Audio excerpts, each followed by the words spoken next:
When the Obama team was pushing its stimulus plan, it said that it would keep unemployment below 8%. This week we all learned it's now 9.5%, and the Republicans had put out a video about a bloodhound searching for stimulus jobs. Let's watch. Finally, the dogs tracked down something. In North Carolina, they used stimulus money to hire one new state worker. His job, apply for more stimulus funds from the taxpayers by the way of the federal government. Congressman Boehner, can you honestly say you're satisfied with the stimulus? I don't think anybody can honestly say that we're satisfied with the results so far of the stimulus, but we believe the stimulus was absolutely essential. Mark Zandi, as you know, who was one of McCain's economic advisors, says it's going to create 2 million jobs by the end of next year. Well, why hasn't it done more faster? Well, we're disappointed that it hasn't done more faster. John and I were talking earlier about getting money out more quickly. We need to do that. We're disappointed, but after all, the ad's being run by a crowd that created about 4,000 jobs per month, the worst job creation performance in 75 years, and lost 2 million jobs the 3 months before the Obama administration came in. So they haven't had such a hot track record. We're disappointed that we inherited such a tanking economy.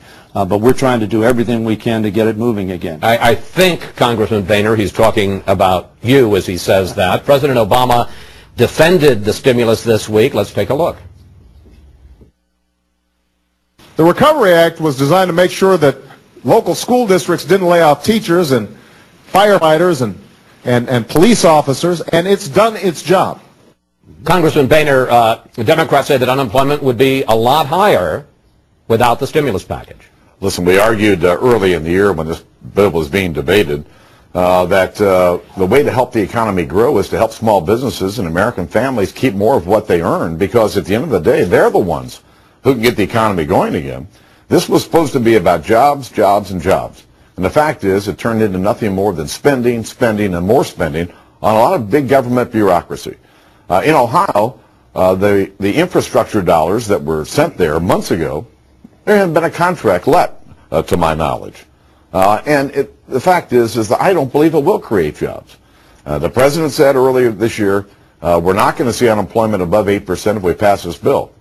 And the fact is we have, and Stenny, the real question is, where are the jobs? You can't spend $800 billion of taxpayer money and not create jobs when you say that's what the goal was.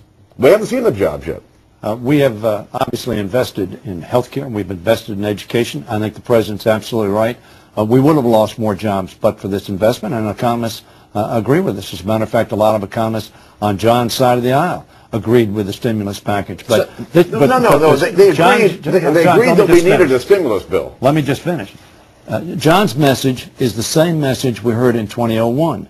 The same message that supported an economic policy that led us to the worst economic times that we've had. Let's look forward, not backwards. Right. And I guess the question becomes, because you both say you're disappointed with the stimulus and that it hasn't created jobs.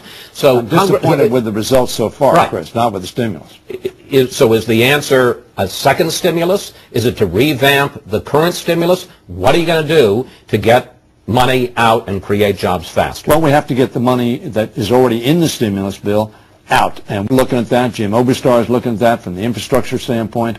We're looking at that in all the areas through the cabinet officers that we need to get this money out more quickly.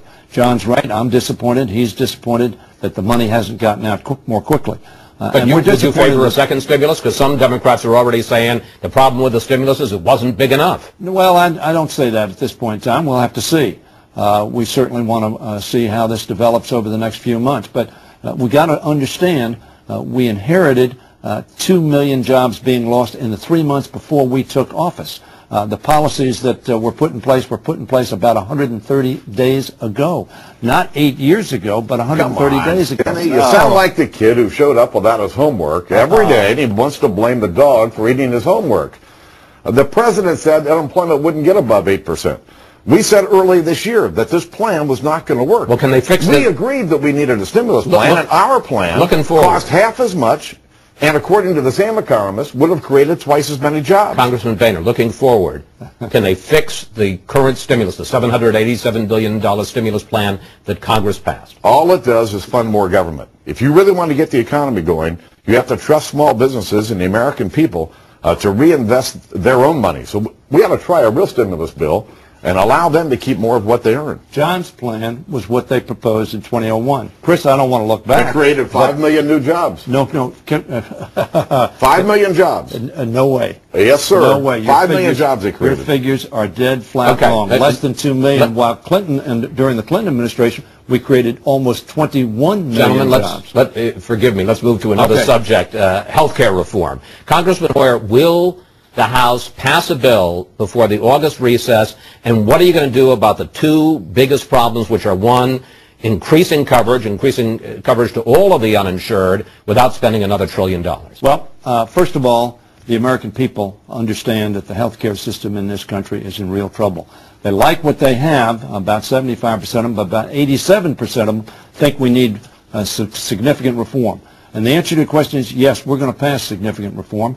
Before the August recess? Before the August recess in the House of Representatives. Because we need to bring costs down. We need to bring costs down for government. We need to bring costs down for families.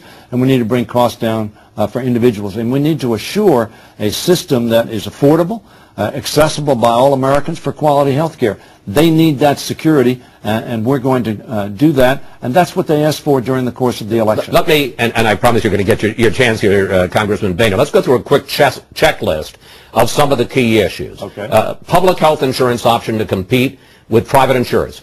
Must have in the plan? We think there's going to be a public option. Yes, we think we need that. We need to make sure that there is an option available for public that can't get through at the private insurance. We think that's essential if you're going to have access. Congressman Boehner, is that a deal breaker?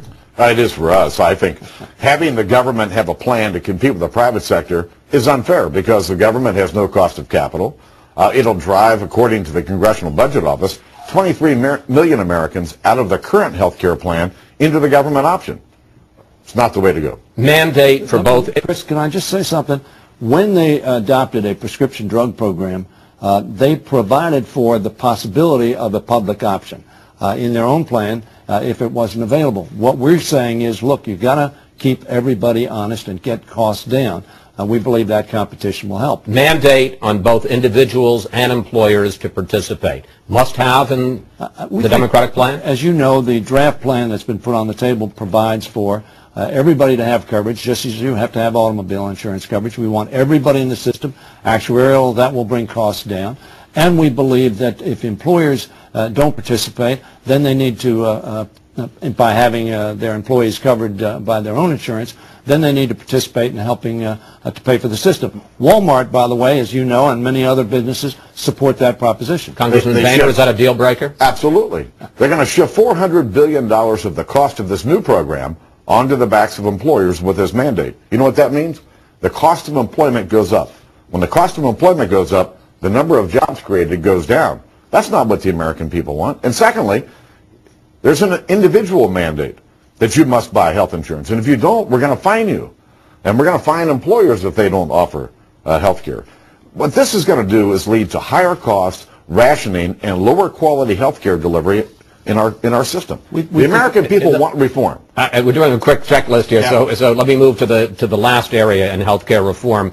Congressman Hoyer, how are you going to pay for it? Specifically, what taxes are you willing to raise, and how are you going to tax health care benefits? I'm not going to go into that's a proposal on the table in the Senate, not in the House, as you know. The pay-fors are going to be tough. Nobody wants to pay for what we're buying. And very frankly, our financial status in America has gone down. During the last 8 years, we inherited a $5.6 trillion. We got the inherited part. I understand that. Sound like that kid with his lost homework again. That's cumulative homework is something you want to forget. You don't want the homework. I Well, I understand did my homework and brought it to school. There you go. The fact is that we're going to make sure that this program is paid for, unlike the programs we've seen adopted in the past, so we don't make the... So how do you spend another $1 trillion to $2 trillion in order to spend less? And we're going to tax the American people, raise our taxes once again at a time when the economy's not doing well. If we're trying to create jobs in America, you can't do it by imposing more taxes, on a big government-run health care plan. You can't do it by raising energy taxes on every American with their cap-and-trade system. And then you go out and spend $1 trillion with interest on a stimulus bill that's not working.